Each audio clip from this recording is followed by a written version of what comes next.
Nous allons continuer de combattre. C'est le début d'une longue bataille. Vous êtes venus très nombreux, plus de 5000. Si nous restons unis comme aujourd'hui, il n'y a pas de temps pour les faire reculer. Je pense que chaque personne habitant dans un logement a un droit à un minimum de décence. Et là, a priori, en nous enlevant des moyens, on nous empêche de faire notre travail. Franchement, je ne pourrais pas aller au travail sachant que je suis dans un milieu hostile, on va dire. Aujourd'hui, c'est le grand flou. Nous avions une autre cité qui est la prêtresse à Stein, qui était prévue dans le nouveau programme et pour laquelle on ne sait pas aujourd'hui ce qui va se passer. Nous sommes un organisme d'un peu plus de 20 000 logements. Et si effectivement la loi de finances est appliquée pour les OPH, concrètement pour Valoise Habitat, ça représente une baisse nette à partir de l'année prochaine de 5 millions d'euros.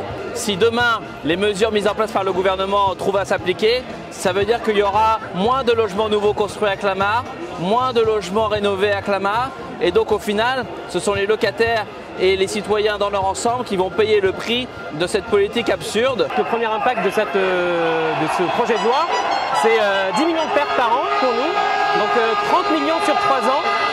D'une certaine manière, c'est autant d'argent qui n'est pas investi dans le développement du patrimoine, dans la rénovation du patrimoine qu'on porte. C'est un projet qui est assez important pour Haute-Seine Habitat.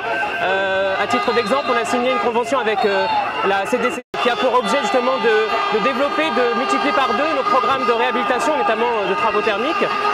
Ce sont des questions aujourd'hui qui sont remises en cause à cause de cette loi. Et donc, quant à nous, c'est la baisse de notre budget qui nous permet de maintenir une certaine proximité sur le plan des salariés, sur le plan du matériel et sur le plan de l'entretien. Demain, les bailleurs sociaux, les offices d'aide publique d'HLM n'existent plus en tant que tels, mais ils deviennent simplement des marchands de sommeil sans budget pour maintenir, construire et entretenir son patrimoine. Ça va impacter nos emplois et puis les entreprises. Parce que les entreprises derrière, on les finance nous aussi. C'est une chaîne, voilà, tout va être mis à mal. On est là pour dire non au gouvernement parce qu'il n'est pas conscient de ce qu'il est en train de faire. Cette réforme elle est totalement injuste, surtout que nous on est un office quand même de 5 000 logements où on est toujours près des locataires, où on construit, on réhabilite énormément. Je pense que ça va être la fin de Versailles Habitat, ni plus ni moins. Nous sommes en plein rassemblement. La Confédération syndicale des familles se félicite de cette mobilisation en masse où bailleurs et locataires sont réunis pour défendre un modèle économique que nous partageons en commun.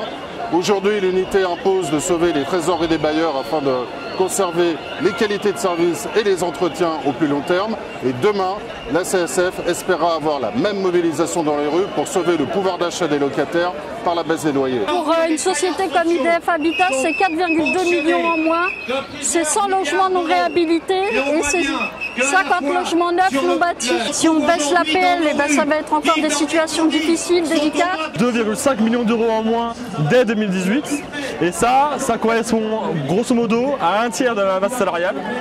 Ça annihile complètement notre capacité à pouvoir rénover le patrimoine et à construire. Aubervilliers, 8000 demandeurs de logement. Et si l'Office public de l'habitat d'Aubervilliers, qui est le premier bailleur de la ville, ne peut plus rien faire, et cette liste va s'allonger et les gens vont être aux mains des marchands de sommeil et du mal logement. La baisse des APL, c'est d'abord encore plus de précarisation des locataires. C'est de plus en plus difficile d'accéder à un logement. Et là, avec cette baisse des APL, ça va encore être pire quand on voit les prix des loyers. On est dans un département où il y a aussi de nombreux demandeurs qui attendent. Les locataires, ils ont aussi des exigences parce que leur logement, ils veulent qu'il soit entretenu, leur résidence entretenue. Il y a des réhabilitations thermiques à faire. Enfin, plein de choses qui sont liées à la fois à la vie courante, au confort, au quotidien et en même temps à la situation financière de chacun des familles, quoi. Et donc, c'est pour ça que là, pour une fois, je dois reconnaître que comme militante de la CNL, je me trouve dans un moment que je ne pensais pas connaître, où on a une convergence, les bailleurs et les locataires sont dans la rue pour le même fond de questions. C'est qu'on pense que le logement social, il est vraiment visé, très en danger.